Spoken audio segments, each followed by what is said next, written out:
Mata Han Miaoyi menjadi sangat rumit ketika dia mendengar kata-kata yang tampaknya masuk akal, tetapi sebenarnya tidak masuk akal.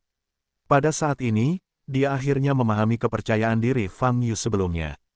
Memang benar, dengan kekuatan seperti itu, kita dapat dengan yakin mengatakan bahwa tidak diperlukan sekutu. Tentu saja masih belum diketahui apakah Fang Yu dan Yuan Wang lebih kuat atau lebih lemah. Han Miaoyi belum pernah melihat Yuan Wang melakukan tembakan, tapi dia menyaksikan tembakan Fang Yu beberapa kali hari ini. Hampir di setiap tembakan, mereka melumat lawan. Dan, menjaga angin tetap ringan dan tenang, sepertinya dia tidak merasakan tekanan apapun. Lawannya bukanlah kultivator biasa, setidaknya mereka semua adalah pembangkit tenaga listrik di atas puncak Earth Immortal. Ini cukup membuktikan kekuatan Fang Yu. Setidaknya, di mata Han Miaoyi, kekuatan Fang Yu berada di level yang sama dengan kakeknya Han Dingtian. Saat Han Miaoyi dalam keadaan linglung, Fang Yu juga mengamati ekspresi Han Miaoyi, menangkap setiap ekspresi halus di wajahnya. Sepertinya itu tidak menjadi masalah. Mata Fang Yu sedikit berkedip. Faktanya, sejak Han Dingtian muncul, dia selalu bersikap waspada, tidak pernah mempercayai Han Dingtian, dan tentu saja termasuk Han Miaoyi dan anggota keluarga Han lainnya. Dan sekarang, setelah mendengar bahwa Han Dingtian mengalami kecelakaan, kecurigaannya menjadi semakin berat. Bahkan bisa dipastikan Han Dingtian pasti punya niat lain. Oleh karena itu, Fang Yu tentu tidak akan menyetujui permintaan Han Miaoyi. Meski situasinya masih belum jelas, karena seluruh keluarga Han dipimpin oleh Han Dingtian, tentu saja ia tidak bisa mengikuti niat keluarga Han. Melihat ke belakang, apa yang dilakukan Han Dingtian selama periode ini sungguh sepele. Pertama dia meminta Fang Yu untuk bertindak, lalu dia melepaskan Fang Yu, dan kemudian memasuki istana sendirian, itu sama dengan melemparkan dirinya ke dalam perangkap, menyerahkan pisau daging kepada Yuan Wang yang ingin bunuh diri. Fang Yu tidak tertarik dengan pergulatan internal dinasti Genji, tetapi situasi dasar dalam dinasti Genji adalah bahwa Yu Tianhai, komandan kantor penjaga kota kerajaan, mengetahuinya, dan dia masih dapat mengatakan bahwa dia tidak dapat dipisahkan. Jadi, bagaimana Han Dingtian bisa melakukan kesalahan tingkat rendah seperti itu? Dia adalah Grandmaster dari satu dinasti, dan memiliki kekuatan kultivasi Tianxian, dan dia telah berurusan dengan Yuan Wang selama bertahun-tahun, dan dia tidak pernah mengungkapkan kekurangan apapun. Orang tua yang bijaksana dan sabar seperti itu tiba-tiba otaknya bergerak-gerak dan melakukan tindakan yang berisiko, bahkan berlari tepat di depan Raja Yuan untuk mati. Tidak peduli bagaimana kamu memikirkannya, ini tidak mungkin.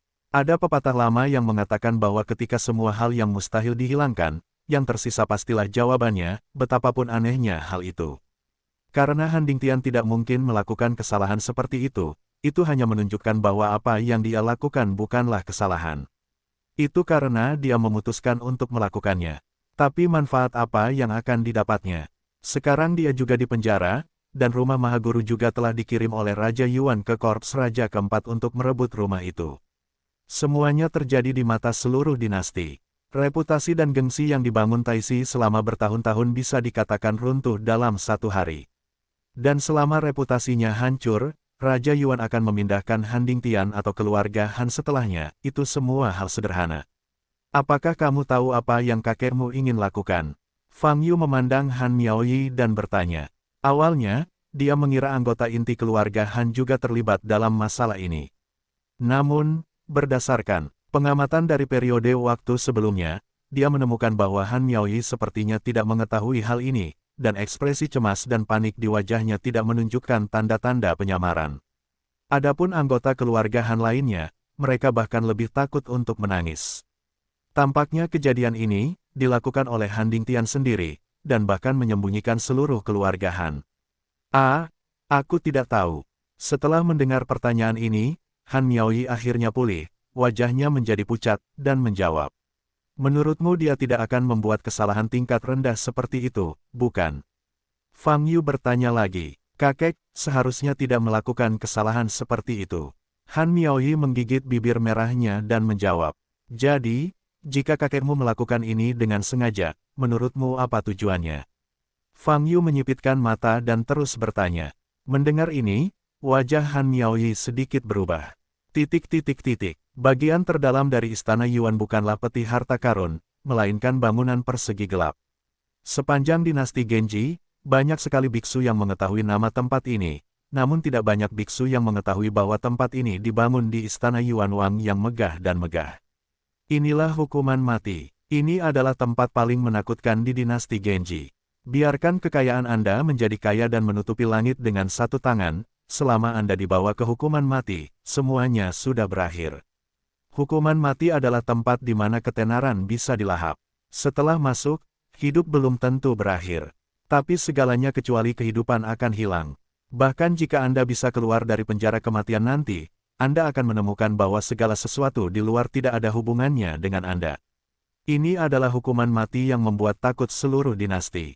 Saat ini, jauh di dalam penjara kematian, tidak ada apapun di ruangan rahasia yang gelap itu. Di ruang rahasia ini, banyak lingkaran sihir didirikan. Ini berisi kekuatan hukum terkuat, yang sepenuhnya membatasi nafas tahanan di ruang rahasia.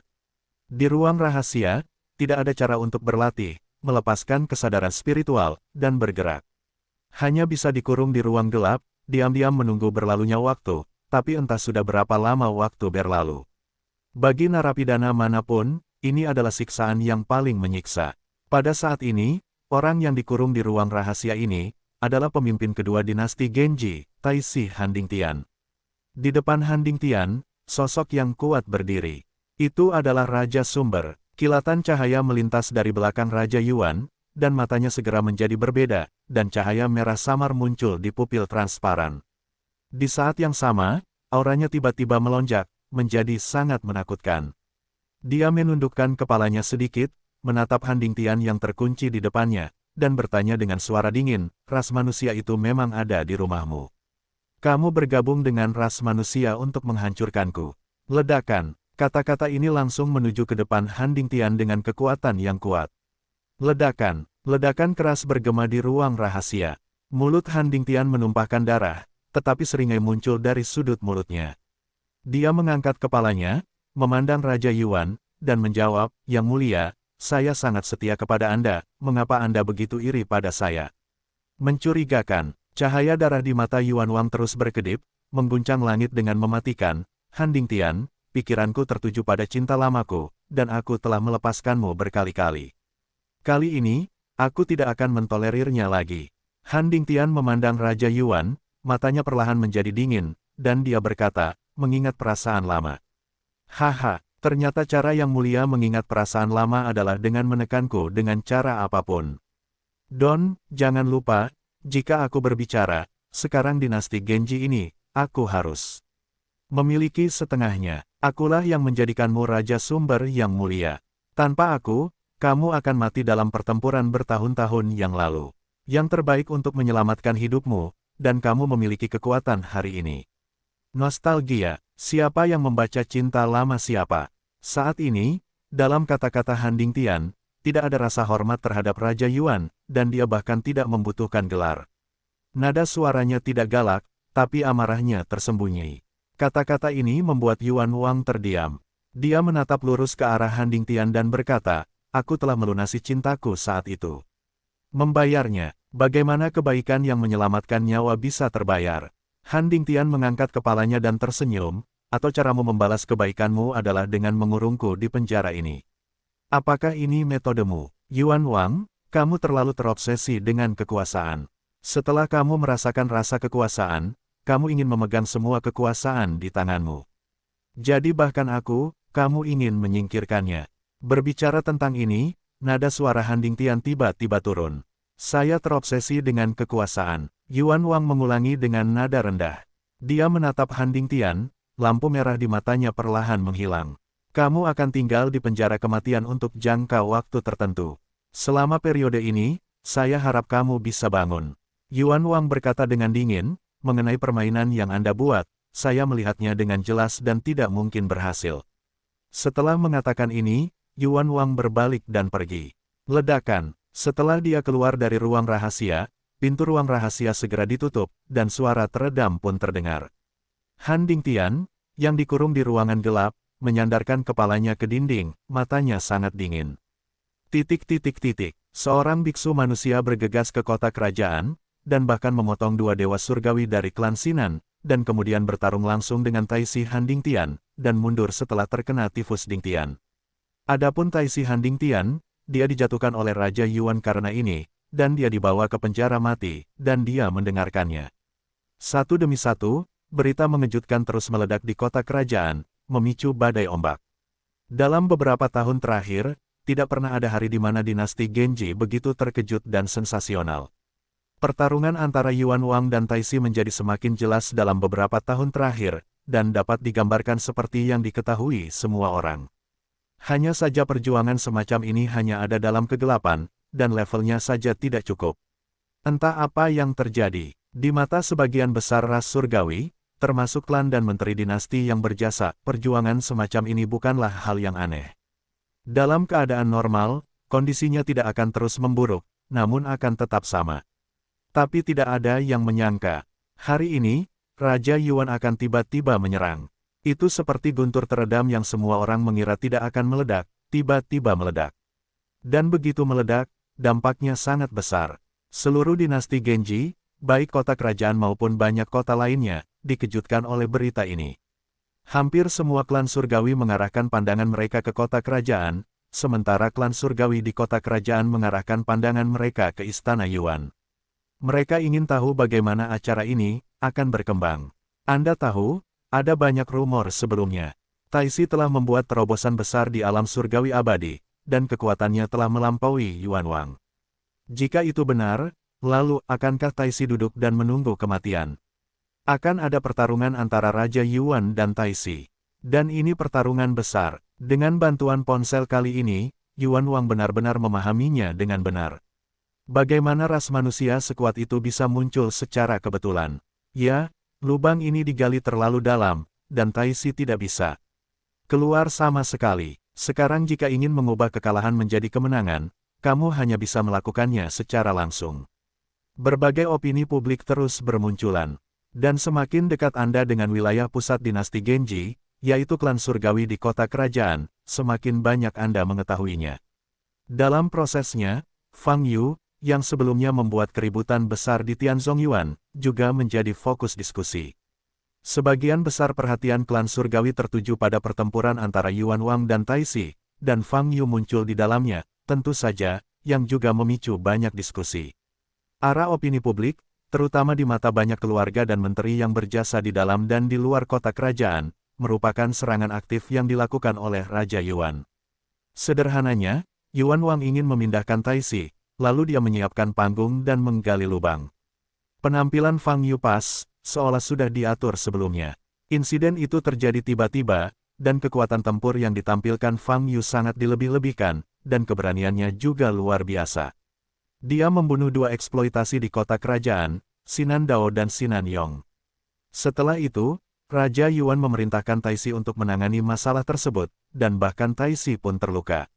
Saat itu, ratusan klan surgawi dan penjaga menyaksikan pemandangan ini di tempat. Kekuatan sihir yang diledakkan Fang Yu sangat kuat, hampir menghancurkan lingkaran sihir di kota kerajaan.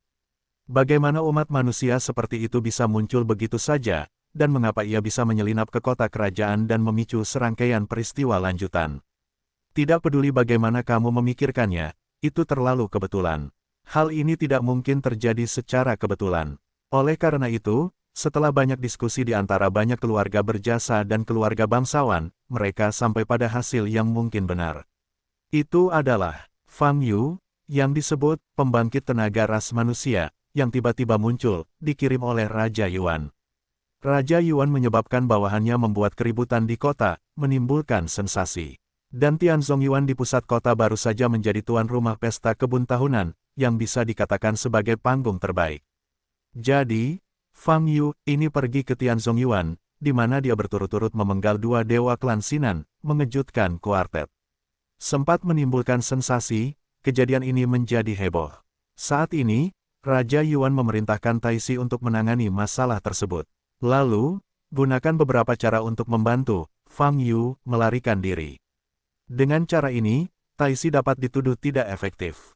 Ini spekulasi paling logis. Alasan mengapa bawahan ini diberi identitas ras manusia adalah untuk memperburuk keadaan. Ras manusia membuat keributan di kota kerajaan ras surgawi dan membunuh anggota yang berjasa. Hal semacam ini Taisi tidak menanganinya, tidak menangkap umat manusia di tempat, dan membiarkan lawan melarikan diri dengan mudah. Inilah biaya yang dibutuhkan Raja Yuan. Dia memanfaatkan serangan ini untuk menjatuhkan Taisi, dan langsung mengirim korps Raja keempat untuk menggeledah rumahnya. Rangkaian tanggapannya terlalu cepat, dan sudah diatur sebelumnya. Tembakan yang mulia kali ini terlalu kejam, hanya ingin membunuh Taisi sepenuhnya. Ya, jika yang terjadi hari ini benar-benar sandiwara yang disutradarai dan diperankan oleh Yang Mulia, maka Taisi memang dalam bahaya. Saya telah dimasukkan ke penjara mati, apakah masih ada ruang untuk bermanuver? Kali ini Yang Mulia ingin membunuh Taisi. Di antara berbagai keluarga berjasa dan menteri, banyak pejabat yang antusias mendiskusikan apa yang terjadi saat ini. Dan mereka pada dasarnya sepakat bahwa kejadian ini bukanlah suatu kebetulan, tetapi direncanakan oleh Yuan Wang.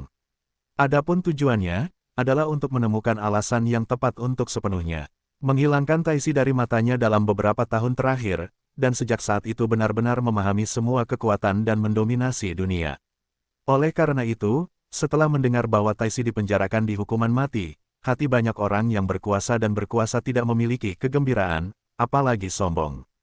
Sebaliknya, itu adalah perasaan sedih. Di mata banyak pejabat, Raja Yuan adalah eksistensi yang paling menakutkan, dan berdiri di sisi berlawanan dari mereka. Taisi adalah yang terkuat di kam mereka. Begitu Taisi jatuh, karakter Raja Ye Yuan semakin sewenang-wenang selama bertahun-tahun. Pisau daging akan segera jatuh ke kepala mereka. Satu demi satu, tidak ada yang bisa melarikan diri. Pada saat segala macam diskusi di luar, berita hancurnya korps Raja keempat di rumah Taisi seperti tenggelam di lautan, tanpa menimbulkan gelombang sedikitpun. Kecuali inti di Istana Yuan, tidak ada klan surgawi lain yang mengetahui hal ini. Lagi pula, di mata sebagian besar klan surgawi, segera setelah korps Raja keempat keluar, mereka kehilangan rumah Grandmaster Handingtian, tidak ada perlawanan sama sekali, dan mereka tidak berani melawan. Oleh karena itu, masalah ini sendiri tidak memiliki nilai untuk dibicarakan. Di dalam Istana Sumber, Raja Yuan berdiri di aula dengan ekspresi acuh tak acuh. Di depannya, sesosok tubuh sedang berlutut. Itu adalah komandan kantor penjaga kota kerajaan, Yu Tianhai. Pada saat ini, Yu Tianhai berlutut di tanah, dahinya menempel ke tanah, menggigil. Tidak ada bekas darah di wajahnya, dan ada noda darah di lehernya. Ini adalah pertama kalinya dia begitu dekat dengan Yuan Wang. Dia bisa merasakan aura menakutkan dan paksaan dari kuil. Inilah kekuatan raja. Saya akan bertanya lagi, Fang Yu ini benar-benar ras manusia, dan saya tidak tahu apa-apa tentang situasi di klan Yuan dan bahkan benua Yunyu. Yuan Wangju menatap Yu Tianhai dengan merendahkan, dan bertanya dengan suara yang dalam. Ya, beraninya penjahat itu menipu Yang Mulia. Setelah dia memaksa penjahat itu untuk menerima kontrak darah, dia bertanya kepada banyak penjahat tentang dinasti Genji. Yu Tianhai sangat ketakutan hingga dia hampir menangis, pidatonya tidak jelas. Jawab dengan acuh tak acuh. Raja Yuan terdiam. Dia awalnya berpikir bahwa Fang Yu dan Handingtian mungkin sudah saling kenal sebelumnya, dan bahwa identitas manusia Fang Yu bisa saja dibuat-buat. Namun saat ini, Fang Yu memang merupakan ras manusia yang secara tidak sengaja muncul di dinasti klan Yuan. Adapun konflik dengan marga Sinan juga disebabkan oleh kecelakaan dan tidak ada hubungannya dengan Handingtian. Dari sudut pandang ini, tujuan Handingtian saat ini, kan? Yuan Wang menyipitkan matanya, dan semburan warna berbeda muncul di mata transparannya. Adapun Yu Tianhai di bawahnya, tekanan yang dia rasakan saat ini bahkan lebih menakutkan. Seluruh tubuhnya roboh dan jatuh ke tanah. Kamu mengikuti Fang Yu sebentar, tahukah kamu tujuannya memasuki kota kerajaan? Raja Yuan tiba-tiba bertanya lagi. Yu Tianhai terkejut, dan kemudian menjawab, sedikit, penjahat itu tidak melihat tujuannya. Dia sepertinya melakukan apapun yang dia inginkan. Terserah kamu. Jadi aku pergi ke kota raja untuk membunuh Sinan Dao dan Sinan Yong, dan juga menembak korps raja keempat di bawah tanganku. Nada suara Yuan Wang sangat dingin, dan suhu seluruh aula tiba-tiba turun. Yang Mulia, jangan bunuh penjahat itu. Penjahat itu terpaksa berjalan bersamanya. Dia tidak pernah melakukan apapun yang mengkhianatinya. Yu Tianhai ketakutan dan berteriak minta ampun. Raja Yuan memandang Yu Tianhai, tanpa ekspresi di wajahnya, tetapi garis-garis yang sangat rumit di wajahnya bersinar. Meskipun kamu dipaksa, kamu dapat menggunakan hidupmu sebagai imbalan atas kesetiaan. Kamu telah mengungkapkan begitu banyak informasi tentang dinasti Genji kepada umat manusia. Kejahatan sudah dapat dihukum. Jangan memberi alasan lagi pada dirimu sendiri. Saat ini, terdengar suara senandung dari bayangan sisi aula. Seorang pria kekar berbaju hitam keluar dari samping. Dia pertama kali melirik Yu Tianhai, yang terus-menerus gemetar, dengan rasa jijik dan jijik di matanya. Setelah itu, dia berlutut dengan satu kaki, memandang Raja Yuan, mengepalkan tinjunya dan berkata, "Yang mulia, mohon biarkan saya pergi dan membunuh Fang Yu untuk membalaskan dendam Nanyang dan Wen Yuan." Raja Yuan berdiri di kuil, tidak bergerak. "Pembalasan untuk Nanyang dan Wen Yuan. Kekuatanmu, aku khawatir tidak sebaik itu, He Yu." Raja Yuan menggelengkan kepalanya dengan lembut dan berkata. Mendengar ini, pria bernama He Yu mengertakkan gigi dan berkata dengan marah, "Bagaimana umat manusia bisa begitu kuat? Saya pikir dia pasti memiliki hubungan dengan Taisi, dan dia mungkin adalah orang mati yang dilatih oleh Taisi. Kamu sudah mendengarkan begitu lama, mengapa kamu masih berpikir bahwa dia ada hubungannya dengan Taisi?" Wang Yuan bertanya. Orang ini telah menerima kontrak darah dan menjadi budak suku manusia. Kata-katanya tidak dapat dipercaya. He Yu berkata dengan nada membunuh. Dia ingin berdiri sekarang dan menghancurkan Yu Tianhai.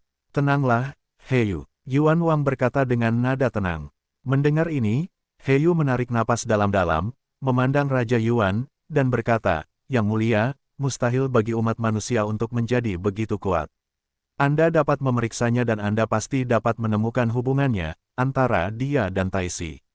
Petik 2. Mengapa umat manusia tidak mungkin memiliki ras yang kuat? Ini adalah kekeliruan. Yuan Wang berkata dengan ringan, "Jika kamu terus memegang pemikiran seperti ini, kamu pasti akan sangat menderita di masa depan. Tingkat suatu kelompok etnis hanya dapat menunjukkan kekuatan komprehensif suatu kelompok etnis saat ini. Adapun mengapa umat manusia turun ke peringkat ke-10, ini tidak penting, tetapi Anda tidak dapat menyangkal bahwa ada juga orang-orang kuat dalam umat manusia, meskipun kemungkinannya rendah. Selain itu, Fang Iniyu kemungkinan besar berasal dari dunia luar. Ia tidak lahir di benua Yunyu. Dari dunia luar, saat ini, mata He Yu berkilat karena terkejut. Tapi dia segera pulih, dan berkata, "Yang mulia, terlepas dari apakah Fang Yu ada hubungannya dengan Taisi, gangster ini masih membunuh korps Raja keempat dan membunuh Nanyang dan Wen Yuan. Saya harus membalaskan dendam mereka, balas dendam. Jika kamu benar-benar ingin membalas dendam, itu bukan kamu, tapi aku." Yuan Wang berkata perlahan, "Kamu tidak akan menjadi lawannya." Wajah He Yu berubah total, pupil matanya gemetar saat dia melihat ke arah Raja Yuan. Arti kata-kata Raja Yuan adalah, Fang Yu dan kekuatannya berada pada level yang sama. Selain itu, sekarang Fang Yu telah melakukannya. Saya khawatir dia terkena rencana Handing Tian.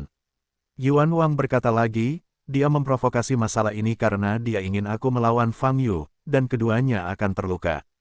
Dia bisa memanfaatkan keuntungan nelayan. He Yu memiliki wajah jelek, mengertakkan gigi, dan bertanya, "Karena ini masalahnya." "Yang mulia, mengapa Anda belum membunuhnya? Masukkan saja dia ke hukuman mati. Dia telah kehilangan keuntungannya, dan dia telah berbuat lebih banyak lagi." "Tidak ada apa-apa, tunjukkan yang mulia di matamu." Menghadapi pertanyaan ini, Yuan Wang tidak menjawab. Dia melihat keluar aula, lalu ke arah He Yu, terdiam sejenak, seolah sedang menimbang sesuatu. Setelah beberapa saat, dia membuka mulutnya dan berkata, "Saya ingin melihat Fang Yu, dan biarkan Qian Yu membawanya. Biarkan teran itu masuk ke istana." He Yu bertanya dengan heran. "Ya, aku perlu bicara dengannya sebelum mengambil keputusan. Lagi pula, kamu tidak boleh ikut dalam perjalanan ini. Biarkan Qian Yu bertindak sendiri. Dia jauh lebih tenang daripada kamu." Yuan Wang berkata lagi, "Yang mulia." Mata He Yu dipenuhi kebingungan dan keengganan. "Tidak perlu bicara lebih banyak, keinginanku sudah ditentukan," kata Yuan Wang. Petik 2. Ya, He Yu hanya bisa menyetujui tinjunya dan berdiri. Melihat Yu Tianhai gemetar di perutnya, matanya berkilat tajam. "Gunakan saja nyawa pengkhianat ini untuk melampiaskan amarahnya. Yang mulia, biarkan pengkhianat ini ditangani oleh Anda, saya akan membuat dia membayar harga yang cukup mahal.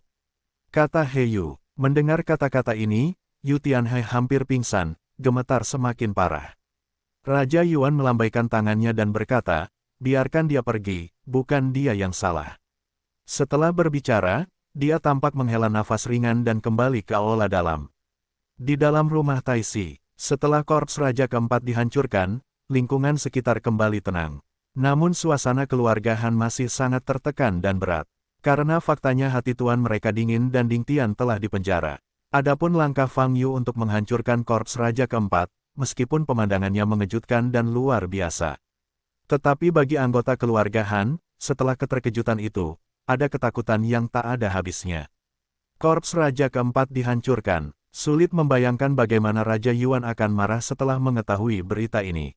Dan kemarahan itu pada akhirnya akan menyebar ke keluarga Han mereka. Situasi keluarga Han masih sangat berbahaya. Dan, lebih berbahaya dari sebelumnya. Saat opini publik muncul di luar, Fang Yu sedang berjalan-jalan santai di taman rumah Taixi sementara anggota keluarga Han duduk di atas peniti. Han Miaoyi mengikutinya, menundukkan kepalanya sedikit, dan bersikap rendah hati. Kamu tidak harus mengikutiku sepanjang waktu, aku sudah bilang, aku tidak mempercayai keluarga Hanmu, jadi tidak mungkin kamu membiarkan aku menyelamatkan kakekmu. Fang Yu membawa tangannya dan melihat berbagai cahaya yang bersinar di depannya.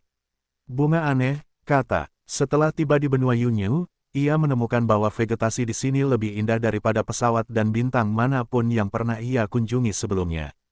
Cerah, penuh vitalitas, tapi juga bersinar. Ini seharusnya mendapat manfaat dari kayanya nutrisi aura di benua Yunyu.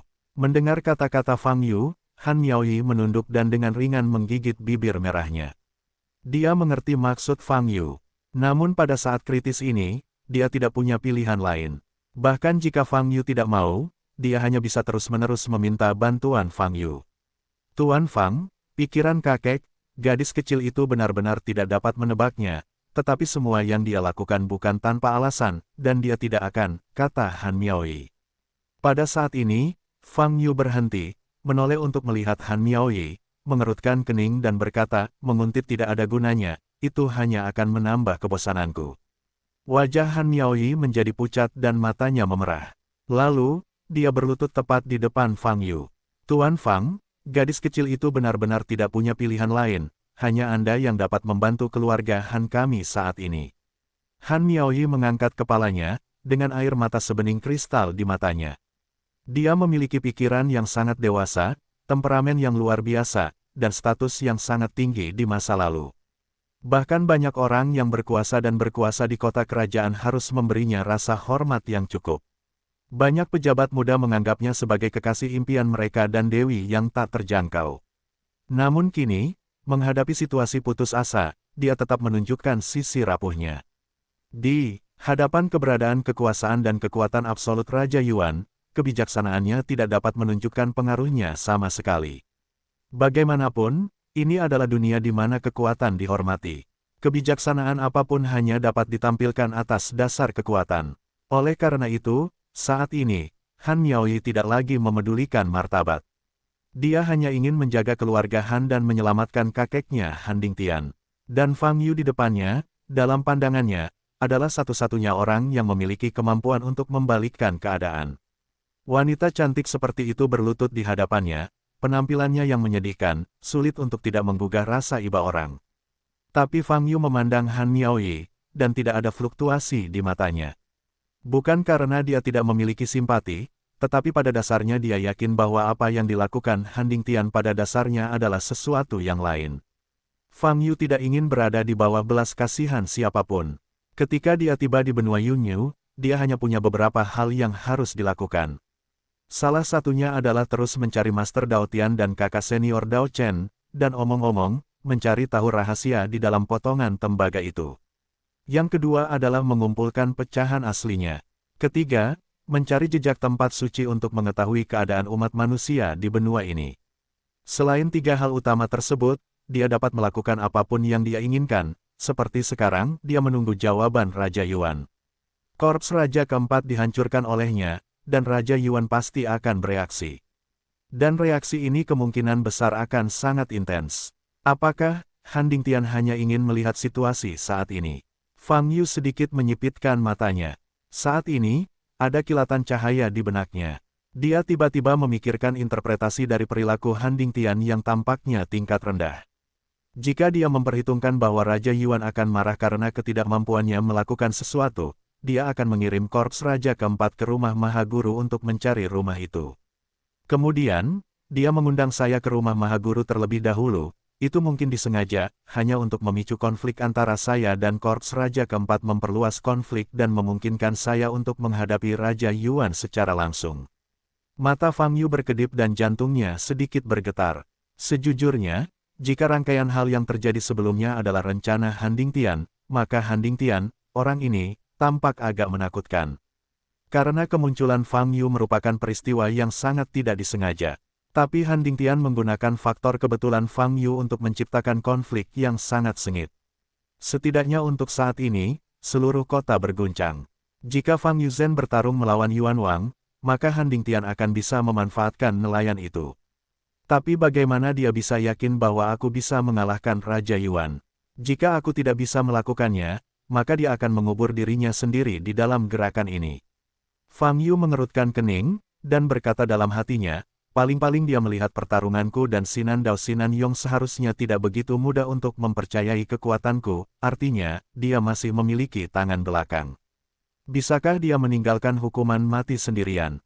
Atau, Fang Yu menatap Han Miaoyi yang berlutut di tanah, tapi dia memikirkan tindakan Han Dingtian Wus. Pada saat ini, nafas yang kuat dan dahsyat menyerang dari kejauhan, sangat cepat. Fang Yu segera pulih dan berbalik untuk melihat ke samping. Posisi itu persis di depan rumah Taixi. Setelah beberapa saat, Han Miaoyi juga merasakan pendekatan itu, dari nafas ini. Wajahnya berubah, tapi dia tidak panik. Saat ini, dia berharap Fang Yu bisa memiliki lebih banyak konflik dengan Yuan Wang. Karena semakin banyak konflik, semakin besar konfliknya, semakin bermanfaat bagi Taixi Fu. Mereka, bagaimanapun, musuh rumah Mahaguru adalah Yuan Wang. Wow, Fang Yu berlari ke depan, dan terbang menuju gerbang rumah Mahaguru, menunggu datangnya nafas itu. Mata, ini adalah pria berpakaian hitam legam. Dia menutupi wajahnya, hanya memperlihatkan sepasang mata hitam dan putih. Di dahinya, banyak garis yang terlihat. Ini adalah biksu surgawi, sangat kuat. Dia satu-satunya yang datang, dan tidak ada tim di belakangnya.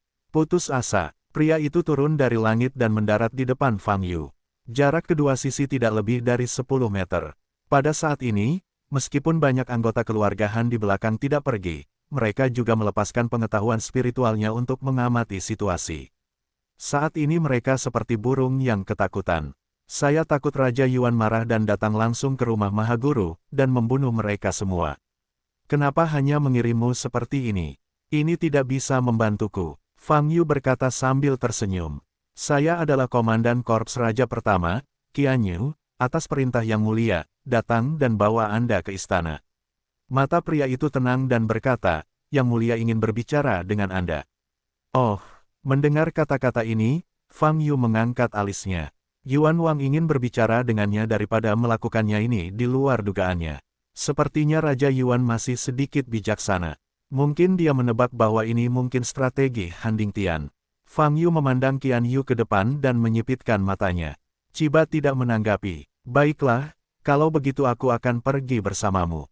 Fang Yu setuju tanpa memikirkannya terlalu lama. Ikuti aku, ucap Qian Yu sambil berbalik dan terbang ke udara. Wow, Fang Yu segera mengikuti. Kedua belah pihak terbang ke arah kota kerajaan satu demi satu. Dan banyak anggota di rumah Mahaguru merasa lega saat ini. Raja Yuan sekali lagi mengirimkan bawahannya, tetapi sasarannya bukanlah mereka, melainkan Fang Yu. Ini melegakan hati mereka yang masih tersisa. Karena tembakan Fang Yu sebelumnya, perhatian Yuan Wang beralih. Sekarang mereka aman. Selanjutnya, pikirkan cara untuk menyelamatkan Han Dingtian. Rapat, semua anggota datang ke lobi. Setelah Kam Jinhu tenang, dia menggunakan kesadaran ilahi untuk memperkuat suaranya dan menyebarkannya ke seluruh rumah Taixi.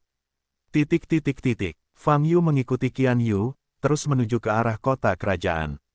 Hei, bukankah aku harus dipenjara di kota kekaisaran? Fang Yu memandang Qian Yu di depannya dan bertanya. Tidak mendapat jawaban. Namamu Qian Yu, dan namaku Fang Yu. Kita masih memiliki nasib tertentu. Fang Yu berkata lagi, namun Qian Yu tetap tidak menjawab dan hanya bergerak maju. Fang Yu tidak berbicara lagi, hanya bergerak maju. Setelah sampai di kota kerajaan, Qian Yu tidak bermaksud terjatuh dari udara, melainkan mengangkat telapak tangan kanannya.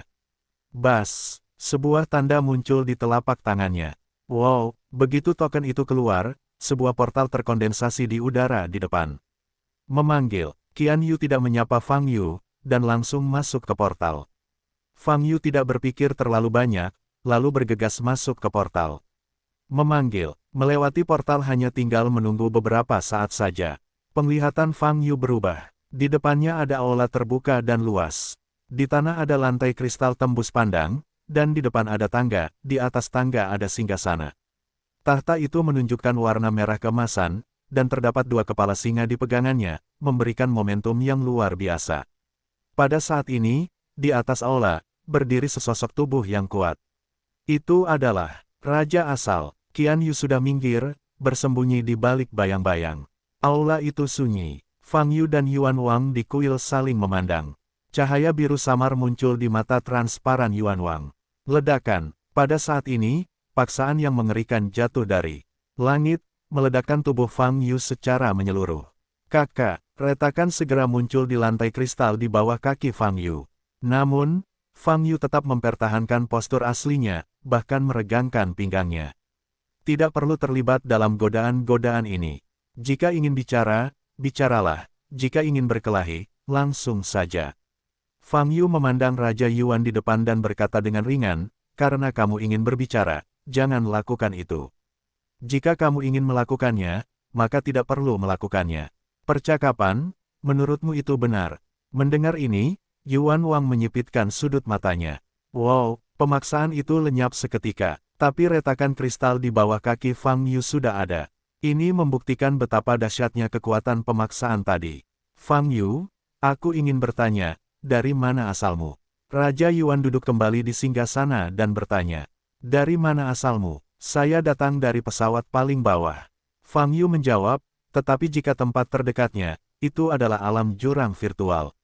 Su Yuanji, Raja Yuan mengerutkan kening dan bertanya, sudah berapa lama kamu berada di sini?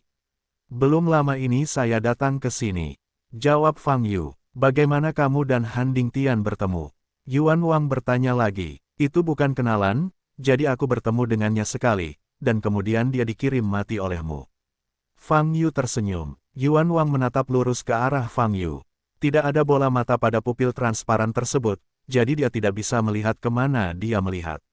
Saya cukup terkejut. Saya baru saja memusnahkan seluruh korps Anda. Anda masih bisa begitu tenang. Fang Yu mengangkat alisnya, ganti ke orang lain yang menganggap mereka sangat kuat. Aku harus mati dan bergegas membunuhku. Bagaimana kamu tahu bahwa aku tidak ingin membunuhmu? Kata Yuan Wang dengan kilatan cahaya merah di matanya. Setidaknya kamu tetap menahan diri. Fang Yu berkata, pada saat yang sama, kamu juga telah memenangkan kesempatan untuk hidup. Begitu dia mengatakan ini, momentum Yuan Wang segera menjadi sengit. Karena kata-kata Fang Yu terlalu arogan. Ini bukan untuk mengatakan bahwa selama Yuan Wang berani melakukan sesuatu, dia pasti akan mati. Maaf, saya hanya tidak tahu bagaimana mengatakan hal yang baik, saya hanya bisa mengatakan yang sebenarnya, kata Fang Yu. Raja Yuan terdiam selama beberapa detik sebelum dia berbicara, saya tidak melakukan apapun, tetapi saya tidak ingin terjebak dalam strategi Han Dingtian.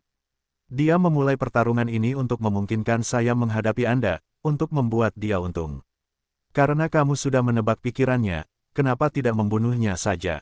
Fang Yu bertanya dengan rasa ingin tahu, Han Dingtian ini benar-benar bukan hal yang baik. Petik 2. Aku berhutang nyawa padanya, jawab Yuan Wang. Oh, itu yang terjadi. Fang Yu mengangguk, lalu berkata, sebenarnya, saya tidak tertarik pada apapun dalam dinasti Genji Anda. Saya hanya dipaksa untuk berpartisipasi, saya ingin apa yang saya dapatkan, hanyalah beberapa informasi. Intelijen, informasi apa yang kamu inginkan? Yuan Wang bertanya, semua informasi tentang umat manusia di benua Yunyu. Jawab Fang Yu, ras manusia. Raja Yuan merenung sejenak, dan berkata, saya tidak memiliki banyak informasi tentang ras manusia. Faktanya, di seluruh benua Yunyu, tidak ada ras yang akan memperhatikan situasi umat manusia, balapan. Aku tahu ini, tapi aku masih ingin tahu, di mana tempat berkumpulnya umat manusia saat ini. Fang Yu bertanya, ras manusia tersebar di berbagai kelompok etnis, kebanyakan dari mereka adalah budak. Adapun tempat di mana ras manusia yang Anda sebutkan, saya telah mendengar sedikit, seharusnya berada di ujung paling barat. Raja Yuan berkata, mengenai lokasi spesifiknya, saya khawatir siapa yang tidak dapat saya beritahu secara akurat, karena benua Yunyu, bahkan lebih besar dari yang Anda kira. Barat, mata Fang Yu berkedip, kamu bukan klan surgawi, tapi klan manusia.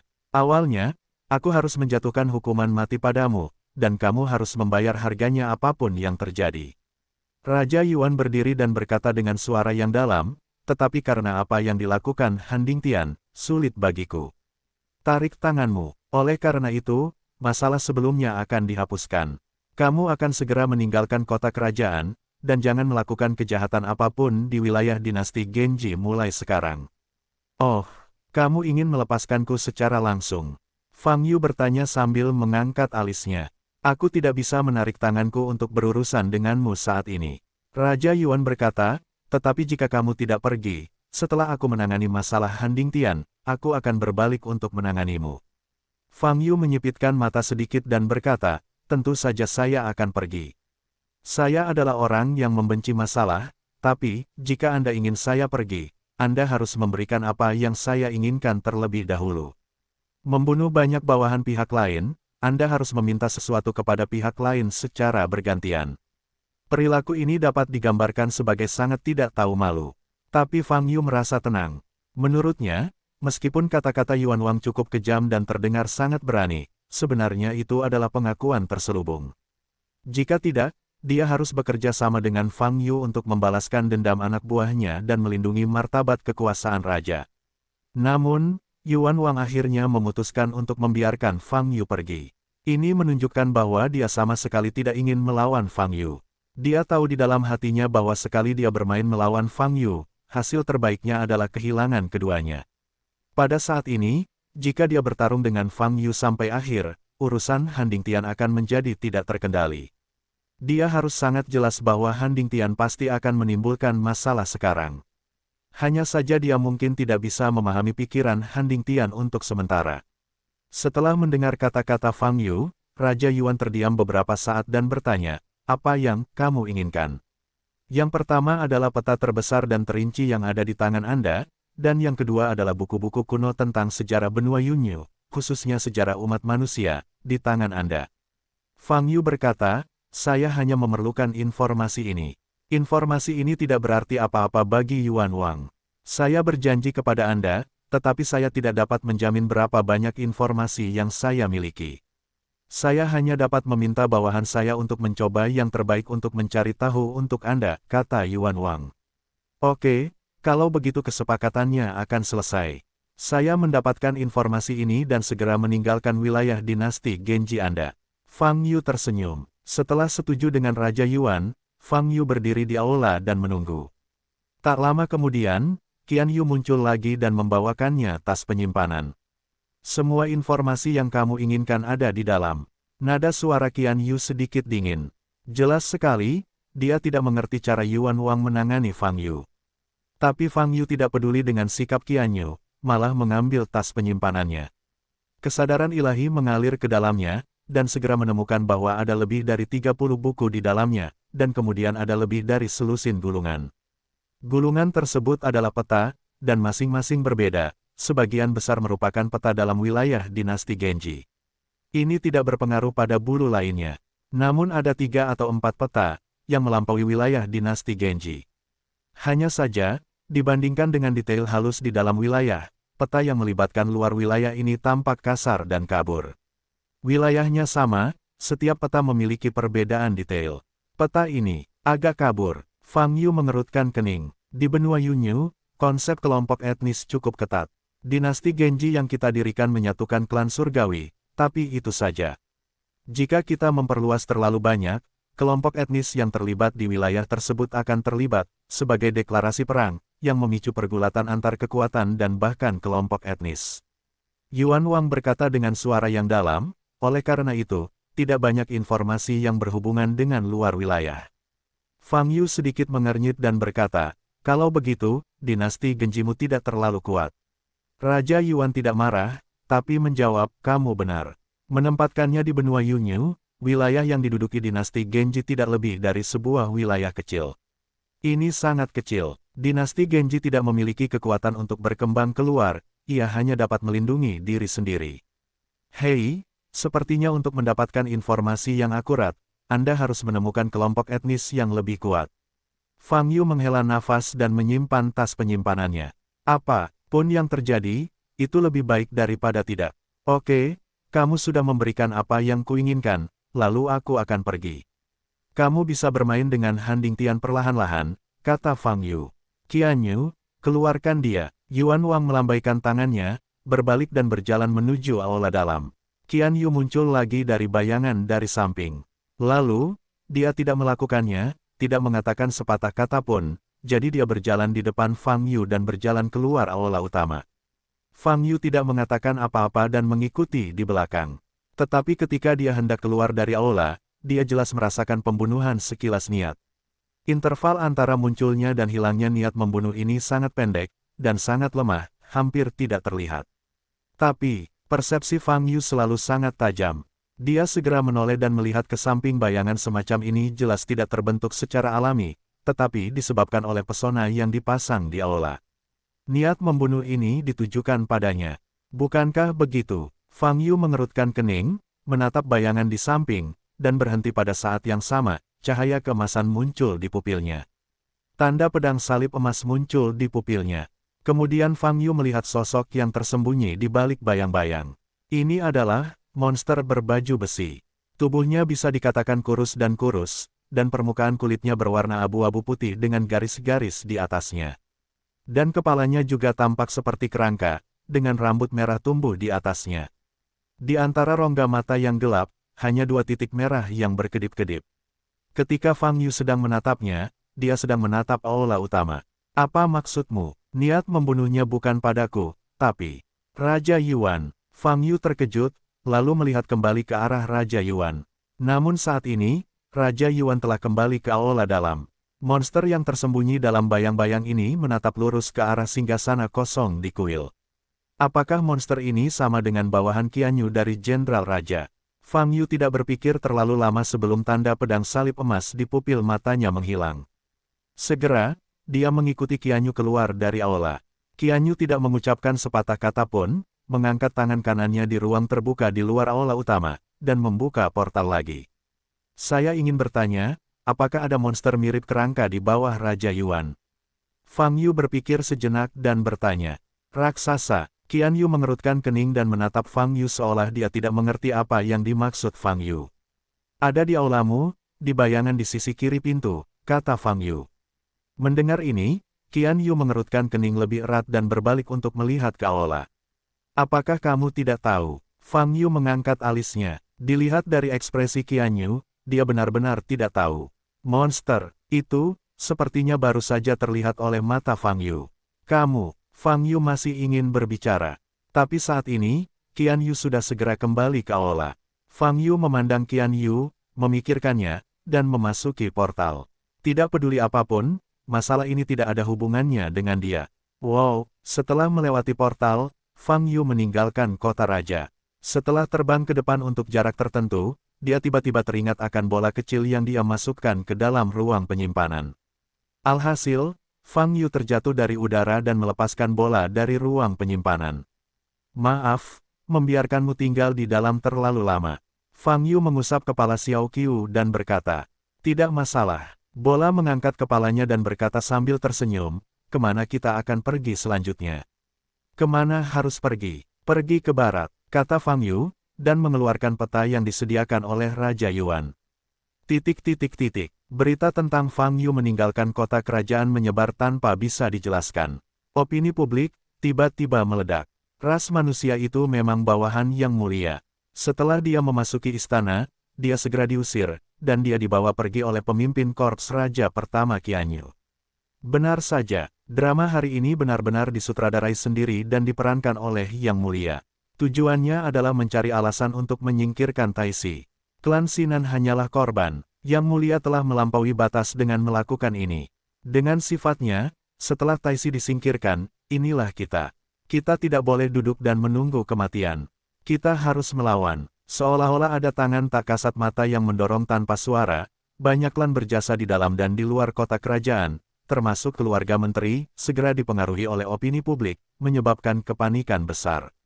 Setelah kepanikan, apa yang dipikirkan banyak klan besar dan bangsawan, adalah bergabung melawan Yuan Wang. Mereka berpikir jika mereka tidak melakukannya, cepat atau lambat pisau daging akan terpotong di leher mereka sendiri. Hari ini adalah waktu terbaik. Kita menemukan cara untuk menyelamatkan Taixi, dan kemudian bertarung melawan Yuan Wang bersama-sama. Inilah yang dipaksakan Raja Yuan kepada kita tidak punya pilihan lain. Raja asal kali ini keterlaluan. Begitu opini publik tersulut, opini itu akan menyapu seperti angin kencang dan ombak. Kota raja yang sebelumnya sangat tertib tiba-tiba menjadi sangat kacau. Semua klan dan keluarga besar mengumpulkan kekuatan mereka dan bersiap untuk melakukan sesuatu yang bahkan tidak terpikirkan oleh mereka di masa lalu. Artinya, menyerang kota kerajaan. Dan saat terjadi kekacauan di luar dan kekacauan, di dalam sel kematian di kedalaman Istana Yuan. Retakan. Sesosok muncul di depan pintu ruang rahasia. Segel rumit muncul di depan ruang rahasia. Namun sosok ini mengulurkan tangan. Lampu hijau muncul di tangannya. Lampu menyala, dan segel di depan ruang rahasia langsung runtuh. Mencicit, sosok ini mendorong pintu ruang rahasia hingga terbuka. Di ruang rahasia, Han Dingtian masih terkunci di tempatnya. Mendengar suara itu, dia mengangkat kepalanya, dan wajahnya berseri-seri kegirangan saat melihat sosok di depannya. Selamat tinggal, ya Tuhan, Han Dingtian berbicara dengan suara penuh rasa hormat dan kegembiraan. Sosok yang muncul di depan Han Dingtian tidak mengatakan apapun. Dia masuk ke ruang rahasia dan mendatangi tubuh Han Dingtian. Tubuh Han Dingtian diikat oleh beberapa rantai sehingga sulit untuk digerakkan.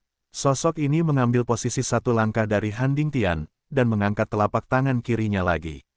Om. Terdengar suara mendengung. Telapak tangan kiri sosok ini mengeluarkan cahaya cian, menutupi seluruh tubuh Han Dingtian.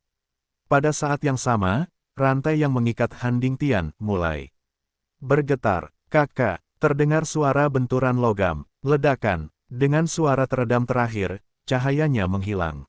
Beberapa rantai masih menempel di tubuh Han Dingtian, tetapi telah kehilangan kilaunya. Tubuh Han Dingtian bergerak sedikit. Wow, beberapa rantai tiba-tiba berubah menjadi abu terbang dan menghilang di udara.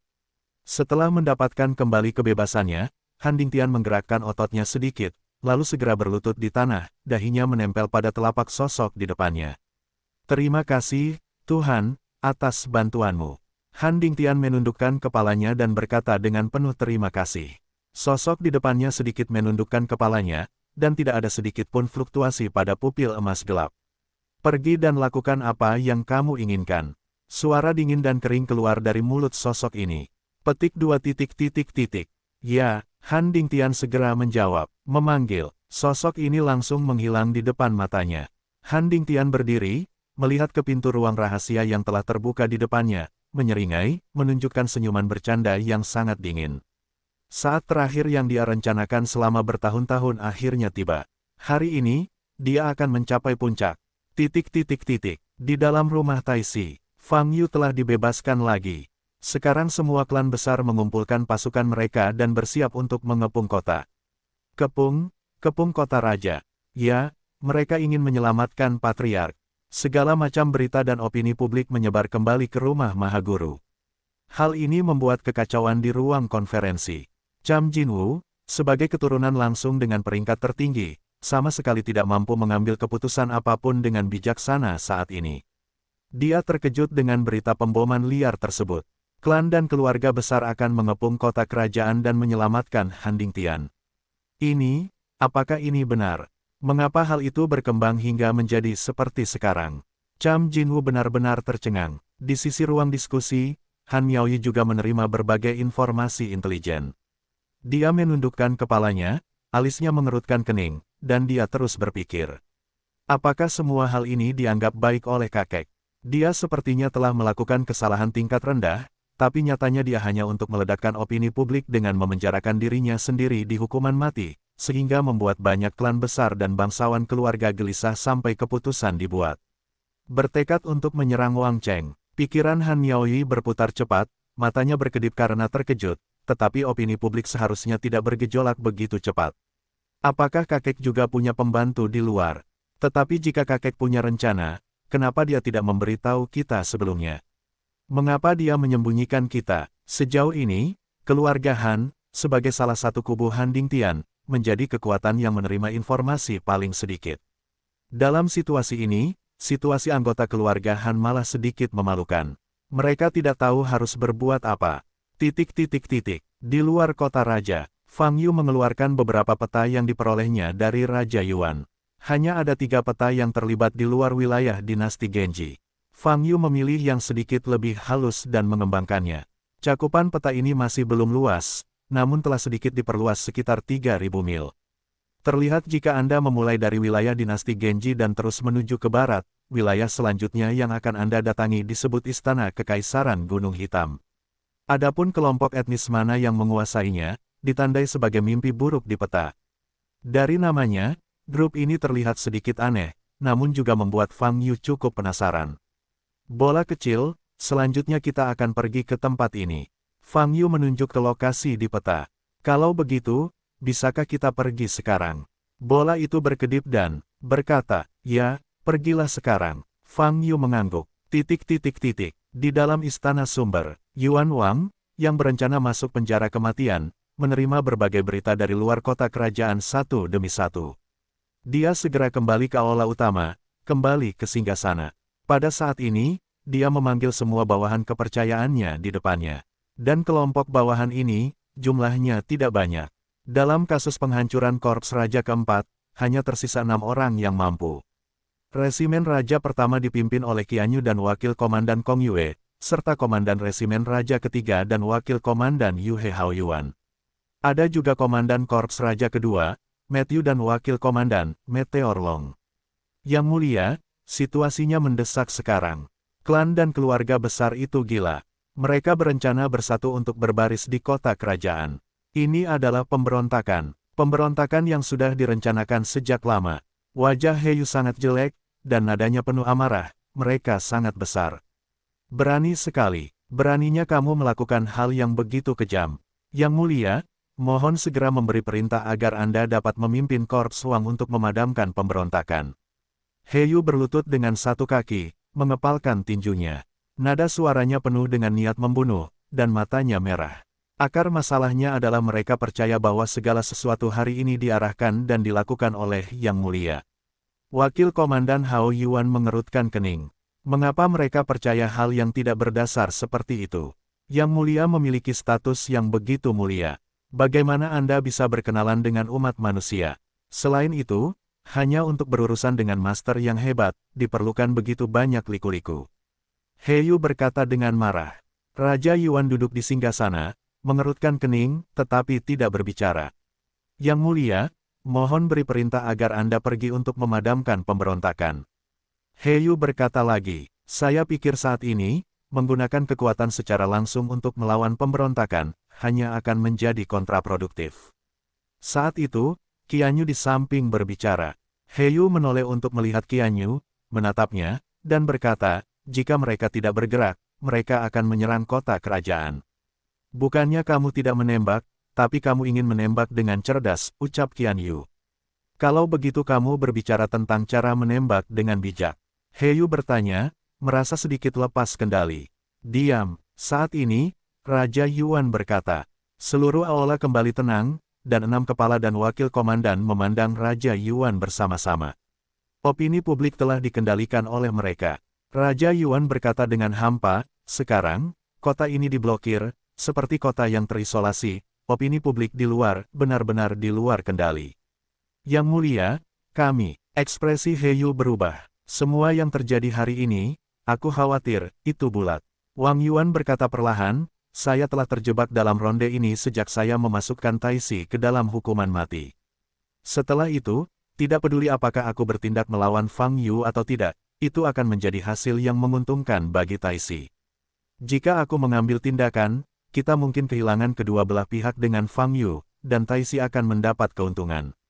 Jika aku jangan mengambil tindakan, Taixi akan menggunakan opini publik untuk membuat dinasti berpikir bahwa segala sesuatu hari ini adalah bimbingan dan kinerja saya sendiri. Tujuannya adalah untuk menyingkirkan Taixi, sehingga menyebabkan kematian banyak keluarga dan keluarga feodal kelinci dan rubah, dengan bibir dan gigi dingin. Kemudian mereka memutuskan untuk mengadakan kelompok dan melawan saya. Jadi, Taixi, masih untung. Setelah mengatakan ini, Yuan Wang tampak menghela nafas. Tata letaknya mulus. Yang mulia, pertanyaan Mahaguru, saya telah menyebutkannya. Bertahun-tahun yang lalu, tetapi yang mulia, tidak mampu menghadapi Mahaguru dengan kejam. He Yu mengertakkan gigi dan berkata, dia telah menghasut opini publik dan secara halus membiarkan dinasti pergi. Mereka semua berpikir bahwa Yang Mulia adalah seorang tiran, seorang pangeran lemah yang rakus akan kekuasaan. Dan Taixi, menggunakan opini publik untuk menyamarkan dirinya sebagai orang lemah yang terus-menerus ditindas oleh Yang Mulia. Apa faktanya? Taixi tidak pernah menghentikan berbagai tindakan terhadap Yang Mulia selama bertahun-tahun. Dia telah mencoba segala cara untuk menyakiti Yang Mulia, mengapa Yang Mulia tidak menanganinya? He Yu sudah menyerah, mengangkat kepalanya, menatap langsung ke arah Raja Yuan, dan bertanya dengan marah. Saat ini, sebagai bawahan Yuan Wang yang paling setia, dia benar-benar tidak tahan. Toleransi Yuan Wang terhadap Taixi telah melampaui batas. Sekarang, Taixi sudah akan melahap Yuan Wang secara bergantian. Saat ini, apakah Raja Yuan masih harus berhati lembut dan tetap menyelamatkan nyawa Taixi? Menghadapi pertanyaan He Yu, Yuan Wang tidak berbicara. Dia mengerti bahwa dia tidak melakukan kesalahan. Jika bukan karena dia terlalu toleran terhadap Taixi selama bertahun-tahun, masalahnya tidak akan menjadi seserius sekarang. Yang Mulia, segera tangani Taixi. Manfaatkan ini. Sekarang adalah waktu terbaik. Bunuh Taixi, dan kita akan segera bisa memadamkan pemberontakan. He Yu berlutut di tanah, memohon. Yuan Wang belum berbicara. Papa, pada saat ini, tepuk tangan tiba-tiba datang dari depan. Sesosok tiba-tiba muncul di luar pintu aula. Dia masuk melalui gerbang tanpa terburu-buru dan memasuki aula. Suara langkah kaki bergema di aula. Sosok ini adalah Taixi Han Dingtian. Han Dingtian berjalan perlahan ke tengah aula dengan senyum lucu dan dingin mengenakan seragam guru yang mewah. Dia mengangkat kepalanya sedikit, memandang Raja Yuan di atas tahta, membungkuk sedikit dan membungkuk, dan berkata, Yang Mulia, kita telah bertemu lagi. Melihat Taixi muncul, mata He Yu perlahan melebar. Bukankah kamu dikurung di hukuman mati? Bagaimana kamu bisa keluar? He Yu memandang Taixi dan bertanya. Han Dingtian bahkan tidak melihat ke arah He Yu. Dia hanya menatap Raja Yuan di atas tahta dan menyipitkan matanya. Saya rasa Yang Mulia tidak terlalu ingin bertemu dengan saya saat ini. Setelah melihat kemunculan Han Dingtian, Raja Yuan memiliki sedikit keterkejutan di wajahnya, tapi itu hanya sekejap. Dia memandang Han Dingtian, terdiam sejenak, dan berkata, rencanamu sangat memuaskan. Kamu bisa keluar dari penjara kematian, dan kamu harus sesuai dengan rencana. Itu wajar, saya tidak pernah mengambil risiko. Han Dingtian tersenyum dan berkata, karena saya memilih untuk dijatuhi hukuman mati, maka saya pasti bisa keluar. Rencanamu sangat sukses. Nada suara Yuan Wang sangat tenang, dan dia tidak bisa mendengar gelombang apapun. Dewa Tao membantu. Tuhan berpikir saya harus berhasil, jadi bagaimana saya bisa gagal? Han Dingtian tertawa ke langit, aku butuh kecelakaan. Fang Yu muncul, dia memiliki kekuatan yang luar biasa, baru saja menjadi spoiler yang aku butuhkan. Aku memanfaatkan penampilannya untuk langsung meledakkan guntur yang telah terjadi selama bertahun-tahun, dan mengarang pesta hari ini. Sekarang, Anda tidak perlu mundur, dan tidak ada kemungkinan untuk berbalik. Berbicara tentang yang terakhir, nada suara Han Dingtian menjadi dingin, dan juga mengandung niat membunuh yang menakutkan. Anjing, kamu sangat memberontak. Jika Yang Mulia tidak mentolerirnya, kamu akan mati ribuan kali. Dasar pencuri anjing. He Yu meraung, ingin bergegas menuju Han Dingtian. Duri, tapi pada saat ini, cahaya pedang menyala, pedang dingin dan mematikan telah menembus dada kiri He Yu. Dan pedang ini datang dari belakang. Di belakang He Yu, adalah wakil komandannya, Hao Yuan. Darahnya menetes ke tanah. He Yu menoleh dengan kaku dan menatap Hao Yuan di belakangnya. Pada saat ini, Hao Yuan tanpa ekspresi, memegang pedang panjang, dan kemudian memasukkannya ke dalam. Kamu, He Yu mengeluarkan darah, tapi matanya penuh dengan keterkejutan dan ketidakpercayaan. Hao Yuan adalah bawahannya yang paling terpercaya, bukan salah satu dari mereka. Tapi sekarang, Hao Yuan mengkhianatinya. Kamu terlalu berisik, He Yu, tahukah kamu kalau aku paling benci cowok berisik? Han Dingtian berkata sambil tersenyum dingin. Beraninya kamu mengkhianati dinasti Genji. He Yu sangat marah, dan nafasnya terlepas. Wow, tapi saat ini, sosok lain muncul di depan He Yu. Sosok ini membawa sebilah cahaya. Di atas tahta, wajah Raja Yuan berubah, dan dia mengulurkan telapak tangan kanannya. Ledakan, dia ingin melepaskan Xianli untuk menjaga He Yu. Namun, saat dia mengulurkan telapak tangan kanannya, ada kekuatan pengikat yang kuat yang menyelimuti seluruh lengan kirinya. Serangkaian gulungan segel melingkari lengan kanan Yuan Wang. Saat ini, tembakan Yuan Wang diblok. Dan di aula, sosok yang muncul di depan tubuh He Yu telah mengangkat pedang di tangannya dan menebasnya dengan satu pukulan. Ah! Tubuh kanan He Yu langsung dipotong oleh pisau ini. Darah muncrat, dan nafas di tubuhnya tiba-tiba menjadi sangat tidak teratur. Dia berlutut, berlumuran darah. Saat itu, He Yu mengangkat kepalanya dan melihat Qian Yu berdiri di depannya dengan wajah tanpa ekspresi. Komandan Korps Raja Pertama Chiba, He Yu yang wajahnya berlumuran darahnya sendiri hampir hancur saat melihat Qian Yu. Di matanya, tidak ada yang luar biasa. Qian Yu, kamu juga telah memberontak, apakah kamu pantas mendapatkan budidaya dan kepercayaan yang mulia padamu? Tubuh He Yu kesakitan, tapi dia masih meneriakkan kata-kata ini. Ledakan. Di aula, Yuan Wang tiba-tiba bangkit, mencoba melepaskan kekuatan abadinya dan menyelamatkan He Yu. Ledakan. Pada saat ini, teknik segel yang lebih kuat juga dirilis. Di sekitar tubuh Raja Yuan, banyak gulungan segel muncul, terjalin dan bertambah terus-menerus. Kakak, kekuatan abadi yang dilepaskan oleh Raja asal bertarung melawan gulungan segel ini, membuat ledakan suara. Dan yang mulia, menghadapi pertanyaan He Yu, ekspresi wajah Qian Yu sama sekali tidak terlihat. Kamu pengkhianat, kamu tidak bisa mati. He Yu meraung. Wow, pada saat ini, ada ledakan yang menerobos udara. Sebuah palu perang besar muncul dari atas kepala He Yu. He Yu, kamu memilih jalan yang salah, jadi kamu hanya menemui jalan buntu. Suara lain muncul dari samping. Berbicara, adalah pemimpin Korps Raja kedua, Matthew. Ledakan. Begitu kata-kata Matthew jatuh, palu perang di tangannya juga jatuh. Boom! He Yu, yang sudah terluka parah, bahkan tidak memiliki kekuatan untuk melawan, dan seluruh tubuhnya langsung dihempaskan ke dalam genangan lumpur berdaging oleh pembuat perang. Pada titik ini, He Yu menghilang. Tanah runtuh. Di aula, keheningan seperti kematian tiba-tiba pulih, hanya bau darah yang meresap. Di aula, Yuan Wang, yang menyaksikan pemandangan ini dengan matanya sendiri, memancarkan cahaya merah yang belum pernah terjadi sebelumnya di antara mata transparan itu. Apa? Dia meraung, tubuhnya meledak dengan kekuatan yang sangat menakutkan. Ledakan, suara memekakkan telinga meledak. Gulungan segel yang membungkus tubuhnya benar-benar hancur. Seluruh istana terguncang. Di aula, Yuan Wang meledak menjadi semburan cahaya. Energi sihir yang kuat terus menyebar ke seluruh tubuhnya, dan susunan medan gaya menyebar. Dia memandangi banyak orang yang paling dipercaya oleh Yang Mulia. Qian Yu, Kong Yue, Hao Yuan, Matthew, Valen Long.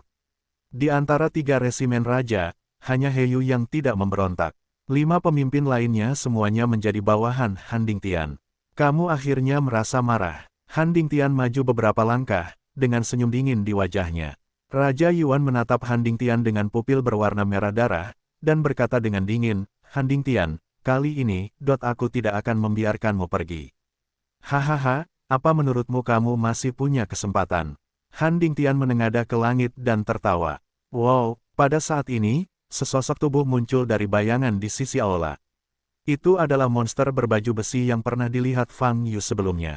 Boom-boom, lalu, terdengar lagi langkah kaki yang berat dan rapi. Sejumlah besar prajurit raja berkumpul di luar aula, siap berangkat. Bagian dalam dan luar istana semuanya adalah bawahanku, bagaimana kamu bertarung denganku? Han Dingtian merentangkan tangannya dan tertawa dengan arogan. Pada saat ini, Qianyu melintas ke sisi Han Dingtian, dan mengucapkan beberapa patah kata dengan kesadaran ilahi. Han Dingtian mendengarkan, menyipitkan mata sedikit, dan kemudian berkata, tidak apa-apa, bagaimana jika dia melihat jenderal hantu ini? Masalah ini tidak ada hubungannya dengan dia. Selama dia sedikit lebih pintar, dia tidak akan ikut campur. Ledakan. Sebelum kata-kata itu jatuh, suara keras terdengar di aula. Raja asal telah bergerak. Desir. Fang Yu membawa bola ke barat, menjauh dari kota. Namun, saat terbang di udara, dia menemukan ada sejumlah besar biksu klan surgawi yang sedang menuju ke kota kerajaan. Bagaimana situasinya? Pertempuran besar. Fang Yu berhenti di udara, menoleh untuk melihat ke arah Wang Cheng. Pada saat yang sama, kesadaran ilahi dilepaskan dan menyebar dengan cepat ke daerah sekitarnya. Segera, dia melihat kumpulan demi kumpulan biksu klan surgawi, yang memang sedang menuju ke kota kerajaan. Sumber dari para biksu klan surgawi ini sebagian besar berada di kedua sisi kota kerajaan. Tampaknya mereka semua berasal dari suku-suku besar. Klan besar ini mengirim begitu banyak penggarap ke kota kerajaan, tentu tidak apa-apakan. Apakah ini untuk menjatuhkan kota kerajaan? Fang Yu melihat ke arah kota kerajaan, matanya berkedip. Sejujurnya, dia sangat tidak ingin ikut serta dalam pergulatan internal dinasti Genji. Hanya saja, seperti menontonnya, mungkin karena bosan saya mulai menontonnya pada awalnya, dan plotnya terasa kurang bagus. Tapi saya selesai membaca konten paruh pertama, dan tiba-tiba berhenti membaca paruh kedua, yang sungguh gatal. Apakah kamu ingin kembali dan menyaksikan keseruannya? Fang Yu meletakkan dagunya di tangannya dan berpikir. Ledakan. Pada saat ini, suara memekakkan telinga terdengar di kota kerajaan. Di saat yang sama, seluruh kota kerajaan berguncang. Ini perkelahian. Mungkinkah Han Dingtian sudah keluar dari penjara kematian? Fang Yu menyipitkan matanya sedikit dan terus memperluas kesadarannya ke depan, langsung kembali ke kota kerajaan. Saat ini, dia melihat situasi Istana Yuan. Ledakan. Terjadi ledakan lagi, dan aula utama di Istana Yuan langsung meledak. Kemudian, sekelompok kembang api ungu terbakar di reruntuhan aula utama. Ekspresi mata Fang Yu berubah saat dia melihat Ziyan. Hatinya terkejut. Api ungu ini, boom, Ziyan terbakar dengan sangat ganas, tapi juga mengandung aura dingin. Dan nafas ini pada dasarnya mirip dengan metode rahasia api ungu dari Istana Api Ungu saat itu. Apakah kita tidak pergi lagi? Xiao Qiu bertanya. Fang Yu kembali sadar, melihat bola, matanya sudah dingin. Untuk saat ini, aku tidak akan pergi, Xiao Qiu. Aku harus sedikit berbuat salah padamu dan kembali ke ruang penyimpanan dulu, kata Fang Yu. Tidak apa-apa, kamu mau kemana? Xiao Qiu bertanya. Pergi dan lakukan hal penting, kata Fang Yu. Awalnya, dia hanya memikirkan apakah akan kembali dan menonton kegembiraannya. Tapi begitu Ziyan keluar, sifatnya berbeda. Seperti Datian Chen, ada juga jejak Istana Api Ungu di benua Yunyu. Dia harus kembali. Dia harus menemukan orang yang memperlihatkan api ungu. Di dalam Istana Sumber, aula utama telah berubah menjadi reruntuhan, diterangi oleh api ungu. Set. Monster yang disebut Han Dingtian sebagai jenderal hantu melancarkan serangan gila-gilaan terhadap Raja Yuan. Tubuhnya sangat aneh, terus-menerus berkedip di udara. Dan ketika itu menyerang, itu akan menghasilkan jeritan yang sangat keras dan menakutkan. Oh, suara ini muncul dari waktu ke waktu, dan setiap diucapkan juga mewakili sebuah serangan.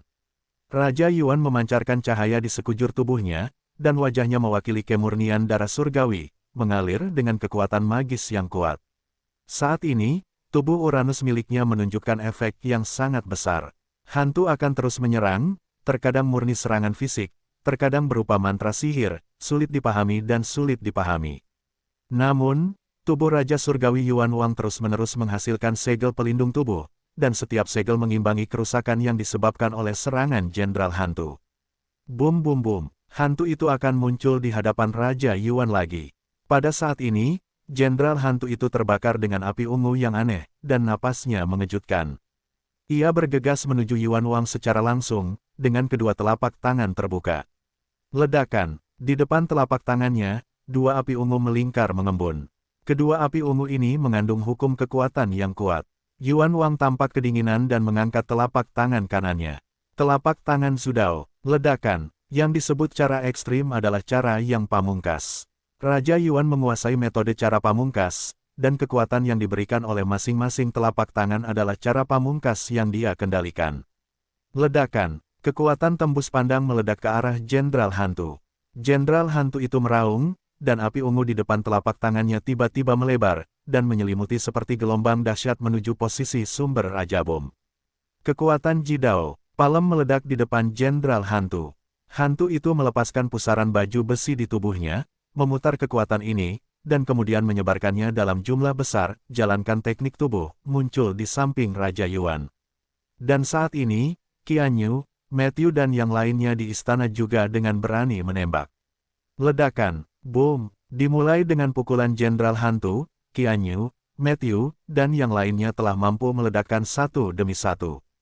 Rao adalah raja sumber dengan benda surgawi, dan sulit untuk melebihi jumlah kerumunan. Bang Long, Yuan Wang mendengus dan meledak, dengan darah mengalir dari sudut mulutnya. Luka yang jelas muncul di tubuhnya.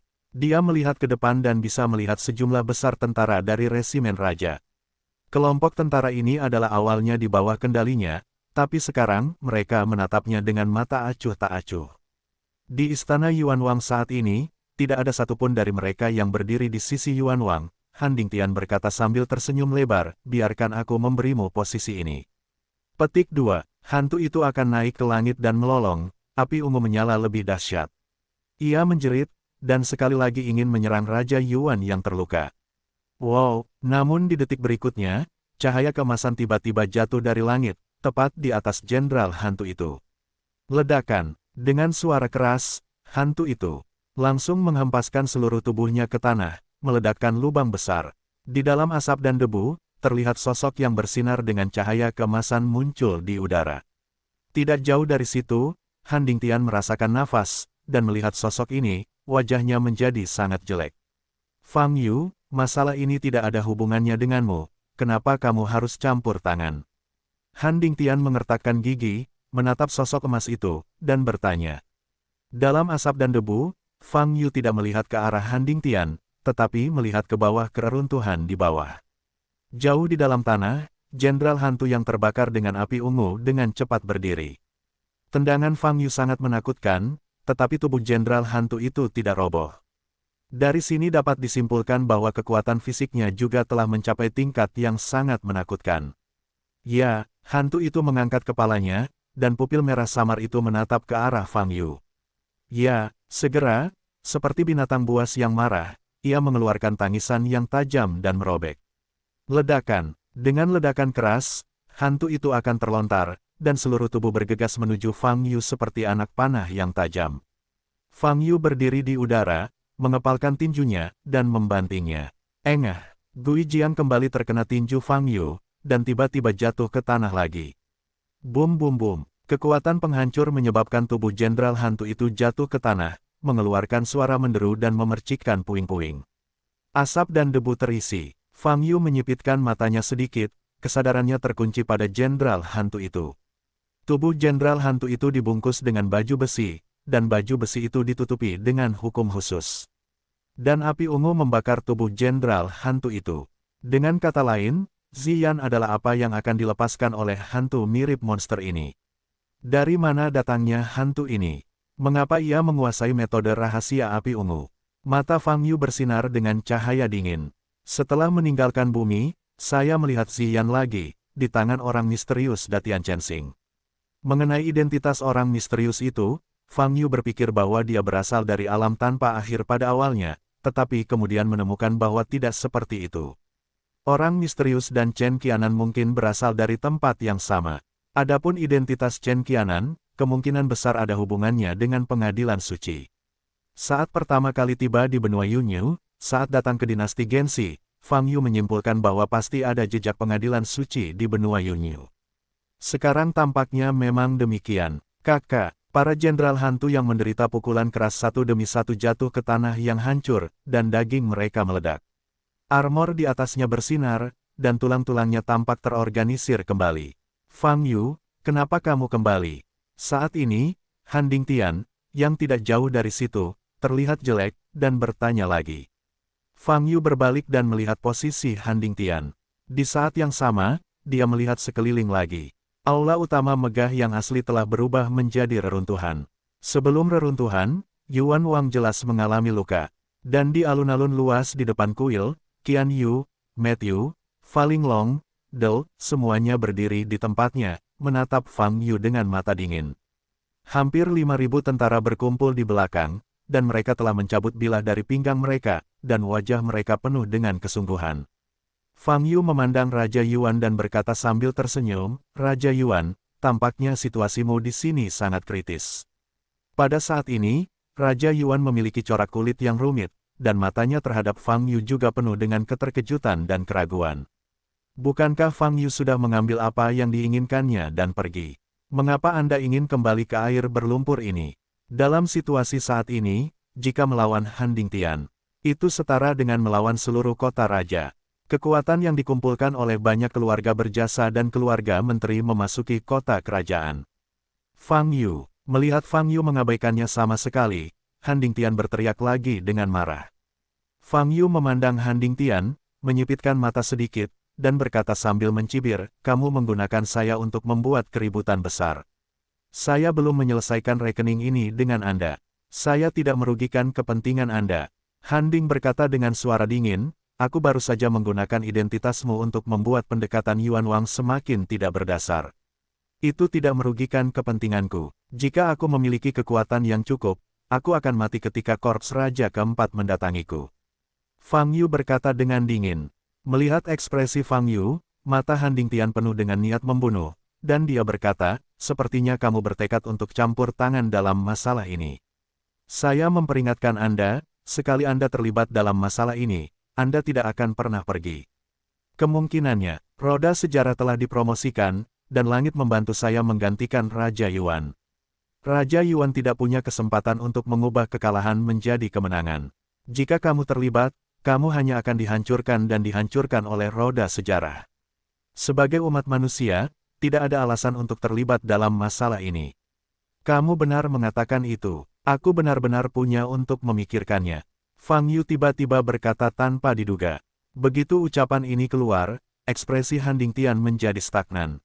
Fang Yu memandang Raja Yuan dan berkata, "Raja Yuan, situasi ini sangat kritis. Jika saya tidak mengambil tindakan, Anda mungkin akan kesulitan mengakhirinya. Tetapi Anda juga telah mendengar bahwa saya adalah ras manusia, dan saya tidak mempunyai saudara dengan Anda. Ambil, ayo pergi, Han Dingtian tidak akan memberimu kesempatan, aku bisa memberimu kesempatan. Selama kamu berjanji memberiku upah yang cukup, aku akan membantumu menyelesaikan masalah ini hari ini, bagaimana?" Setelah mendengar kata-kata ini, Yuan Wang tertegun. "Cepat putuskan, sulit menemukan peraih medali emas sepertiku." Fang Yu mengangkat alisnya. Raja Yuan kembali sadar, ekspresinya menjadi tegak. Dalam situasi ini, dia benar-benar berada di atas kepala oleh Han Dingtian, dan dia tidak dapat bernyanyi sendirian di istana. Penampilan Fang Yu adalah satu-satunya variabel. Terlepas dari balas dendam apapun, dia harus menyetujuinya. "Saya menyetujui permintaan Anda, permintaan apapun," kata Raja Yuan. "Ya, kamu cukup kenal, kamu tidak melakukan tawar-menawar denganku saat ini." Fang Yu mengangguk puas. Faktanya, bahkan jika Raja Sumber tidak memberikan apapun, dia harus membunuh Jenderal Hantu yang diselimuti api ungu, dan pada saat yang sama mendapatkan informasi tentang sumber Jenderal Hantu dari mulut Han Dingtian. Namun karena Anda bisa mendapatkan manfaat lebih, mengapa tidak dilakukan? Setelah itu, dia menoleh untuk melihat ke arah Han Dingtian, tersenyum dan berkata, "Baiklah, sekarang saya punya alasan untuk melakukannya." "Kamu," Han Dingtian mengepalkan tinjunya, amarahnya sangat ekstrim, dan berkata dengan marah, "Karena kamu harus mati, maka aku akan menghancurkanmu dan Yuan Wang hari ini. Kalian semua harus mati." Ledakan, Han Dingtian mengangkat telapak tangan kanannya, menghadap Fang Yu, merapal mantra. Seberkas cahaya turun dari langit dan mendarat di tubuh Fang Yu. Lusinan gulungan segel muncul, terus berputar. Pada saat yang sama, gulungan tersebut juga muncul di sekitar tubuh Yuan Wang. Kekuatan pengikat yang kuat diberikan pada tubuh Fang Yu. Pada saat ini, baik kekuatan maupun energi sebenarnya dalam tubuh jelas terasa tertekan. Sepertinya orang ini ahli dalam teknik penyegelan terbatas seperti ini. Fang Yu memandang Han Dingtian tidak jauh dari sana, matanya sedikit bergerak. Ledakan. Pada saat ini, hantu yang dihempaskan ke tanah oleh Fang Yu akan bangkit kembali. Kecepatannya sangat cepat, dan api ungu di tubuhnya dilepaskan dalam jumlah besar. Ledakan. Api ungu mengandung aura dingin dan menutupi Fang Yu. Brengsek. Mata Fang Yu dingin, dan cahaya keemasan muncul di tubuhnya.